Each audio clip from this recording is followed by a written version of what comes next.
Friends, ఎలా ఉన్నారండి మీరందరూ? నేనైతే చాలా సూపర్గా ఉన్నానండి. ఈరోజు నేను మీకు ఒక కొత్త రెసిపీ చూడటానికి కొంచెం కొత్తదేం కాదు, ఇది పాతదేను. ఆంధ్ర స్టైల్ గుత్తి వంకాయ కూర అనమాట. ఇది అందరికీ ఇష్టమైన కూర అనుకుంటాను కదా. మా ఇంట్లో అయితే చాలా బాగా తింటారండి ఇలా చేస్తే. నేను మీకు అది ప్రాసెస్ తయారు చేసి చెప్తాను వచ్చాను. ఇంకా ప్రాసెస్లోకి వెళ్ళిపోదామా? వంకాయలు తీసుకొని మధ్యలో ఇలా 4 భాగాలు చేసుకోవాలండి, 4 పీసెస్గా. చూసారు కదా, ఈ బ్రింజాలన్నిటిని ఇలా చేసుకొని ఇలా వాటర్ వేసేసుకుందాము.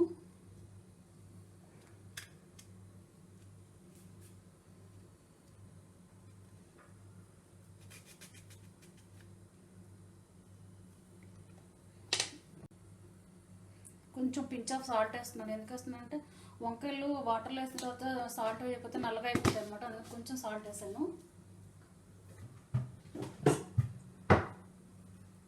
ఇప్పుడు కడాయి తీసేసుకున్నానండి. అది కొంచెం వేడెక్కిన తర్వాత దాంట్లోకి పల్లీలు, కొరియాండర్ సీడ్స్, దాల్చిన చెక్క, లవంగాలు వేసాను. ఇది కొంచెం వేడెక్కిన తర్వాత ఎండు కొబ్బరి వేద్దాము. ఇది డ్రై కోకోనట్ అనమాట, ఇది కూడా వేస్తున్నాను. ఇది కొంచెం ఫ్రై చేసుకుందాము. అన్నీ కూడా వితౌట్ ఆయిల్లోనే ఫ్రై చేసుకోవాలి.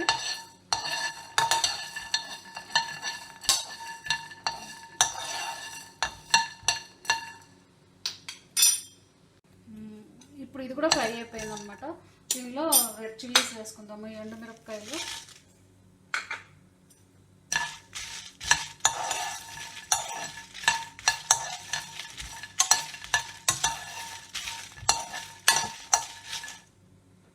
ఇవన్నీ ఫ్రై అయిపోయాయి కదా. ఇప్పుడు దీన్ని తీసేసుకొని కూలింగ్ ప్యాడ్ పైన పెట్టేసుకుందాం. ఇది కూల్ అయిపోయిన తర్వాత మిక్సీలో వేసేసుకుందాము.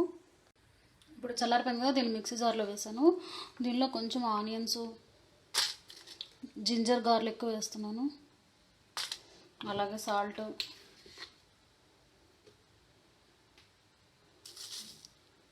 టర్మరిక్ పౌడర్,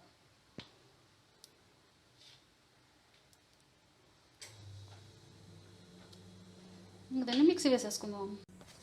చూసారు కదా, దీన్ని ఇలా పేస్ట్ చేసేసుకోవాలన్నమాట. దీన్ని ఇప్పుడు వేరే బౌల్లో తీసేసుకుందాము.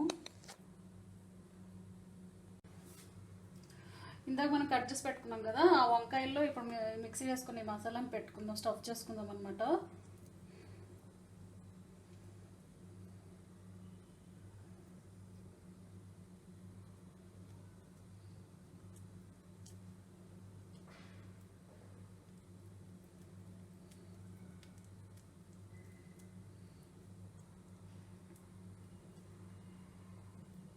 చూసారు కదా, ఇలా స్టఫ్ చేసేసుకున్నాం అనమాట. దీన్ని ఇంకా ఆయిల్లో వేసి ఫ్రై చేసేసుకుందాము.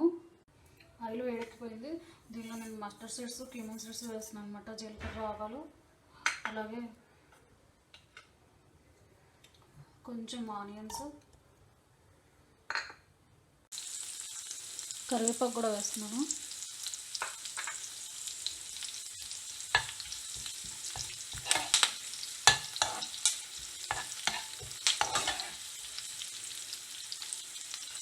ఇప్పుడు దీనిలో ఇందాక మనం స్టఫ్ చేసి పెట్టుకున్న వంకాయలు ఉన్నాయి కదా, వాటిని వేసేస్తాము.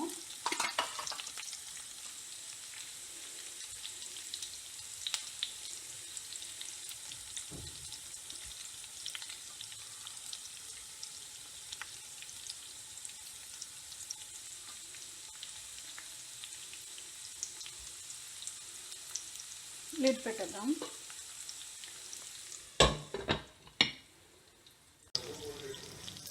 ఇప్పుడు దీన్ని ఇందాక మనం రెడీ చేసుకున్నాం, ఇవి కొంచెం మగ్గిపోయాయి కదా.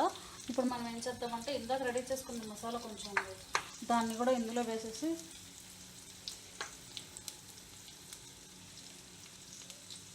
కొంచెం వాటర్ యాడ్ చేద్దాము. అలాగే ఇప్పుడు ఇందులో కొంచెం టమాటో జ్యూస్ కూడా వేద్దాము, చింతపండు రసము. పులుపు వేస్తే ఇంకా టేస్ట్ వస్తుంది కదా దీనికి.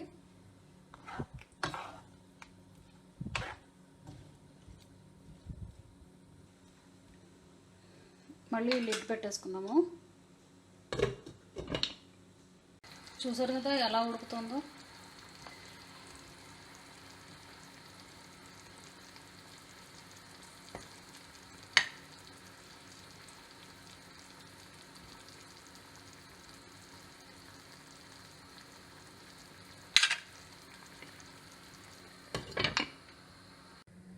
గుత్తి వంకాయ కూర రెడీ అయిపోయిందండి. దీన్ని బౌల్లో తీసేసుకొని దానిపైన కొంచెం కొత్తిమీర వేస్తున్నాను గార్నిషింగ్ కోసమని. ఆంధ్ర స్టైల్ గుత్తి వంకాయ మసాలా కూడా రెడీ అయిపోయిందంటే దీన్ని సర్వింగ్ బౌల్లో తీసుకుని సర్వ్ చేసేసుకుంటున్నాను. మీకు కనుక నచ్చినట్టయితే మీరు కూడా రెడీ చేసి నాకు ఇన్స్టాగ్రామ్లో పోస్ట్ చేయండి. ఇంకా ఏమైనా రిక్వైర్మెంట్ వీడియోలు ఉంటే నాకు కామెంట్లో పెట్టండి, నేను రెడీ చేసి మీకు అప్లోడ్ చేస్తాను. Thanks for watching the video. Please subscribe my channel, like and provide comments. Thank you, by by, have a good day.